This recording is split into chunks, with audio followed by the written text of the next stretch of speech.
अस्सलामु अलैकुम वरहमतुल्लाहि वबरकातुहू। नहमदुहु व नसल्ली अला रसूलिहिल करीम। अम्मा बाद फ़अऊज़ु बिल्लाहिस समीइल अलीम मिनश शैतानिर रजीम। बिस्मिल्लाहिर रहमानिर रहीम। सुना रहे हैं अनादल नबीद आज़ादी,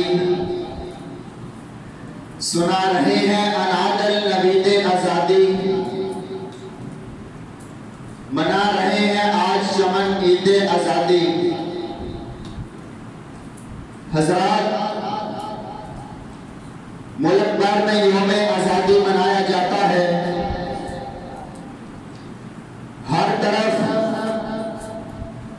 जलसे जुलूस होते हैं, नारे लगाए जाते हैं, तकरीरें होती हैं, झंडे लगाए जाते हैं। मगर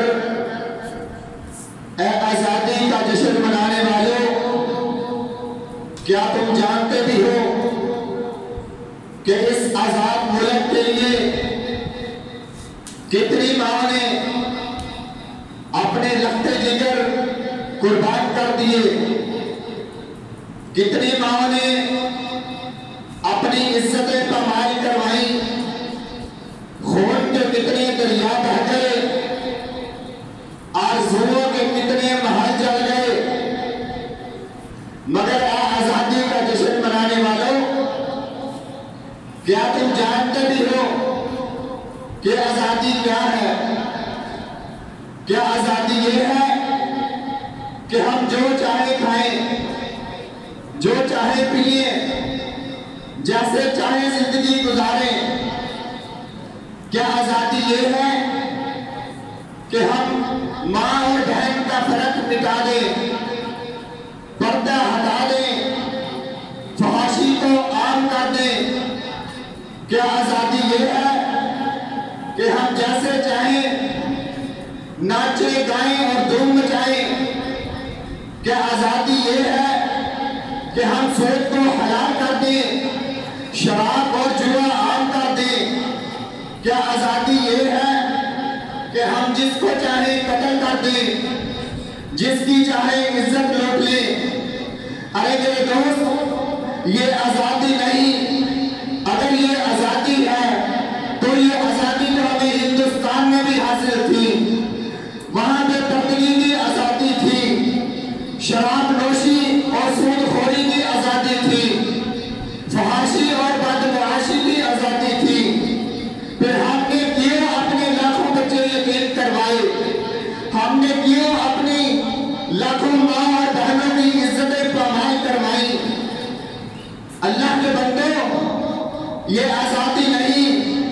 आजादी तो ये है कि हम इंसानी गुलामी से निकलकर रब्बुल आलमीन की गुलामी का तोक अपने गले में डाल ले। जरा रुककर सोचिए, क्या हमारा मकसद पूरा हो गया? हम आजाद हो गए हैं? अगर हम हक़ाइक़ की दुनिया में कदम रखें तो सूरत हाल बहुत तलब नजर आती है। सूरत हाल तो ये है कि आज पाकिस्तान 30 करोड़ रुपए से भी ज्यादा कर्जे के बोझ तले दबा हुआ है। आज पाकिस्तान 30 करोड़ रुपए से भी ज्यादा कर्जे के बोझ तले दबा हुआ है। रोज बरोज उसमें सूद का सूद लगने की वजह से 1 अरब रुपए का इजाफा हो रहा है। पाकिस्तान में हर घर में, पाकिस्तान में हर घराना 1 लाख रुपए का मकरूज है। 30 लाख रुपए क्या तो छोटी रकम है? आपको पता है ये कर्जे किस लिए लिए जाते हैं? ये कर्जे अफसरों के लिए, वजीरों के लिए और अहदेदारों के लिए लिए जाते हैं। उनकी अयाशियों के लिए लिए जाते हैं। हज़रात, IMF वाले जब हमारे हुक्मरानों को हुक्म देते हैं तो वो हमें तस्लीम करना पड़ता है। कभी कहते हैं बिजली के नल बढ़ा दो, कभी कहते हैं गैस महंगी कर दो, कभी कहते हैं मुजाहिदीन को जेलों में बंद कर दो, और हमारे हुक्मरान उनके अहकामात को कबूल करने के लिए तैयार हो जाते हैं। और सुन लीजिए, अगर हम जब तक अल्लाह और उसके रसूल के अहकामात की गुलामी नहीं करेंगे तो उस वक्त तक हम अमेरिका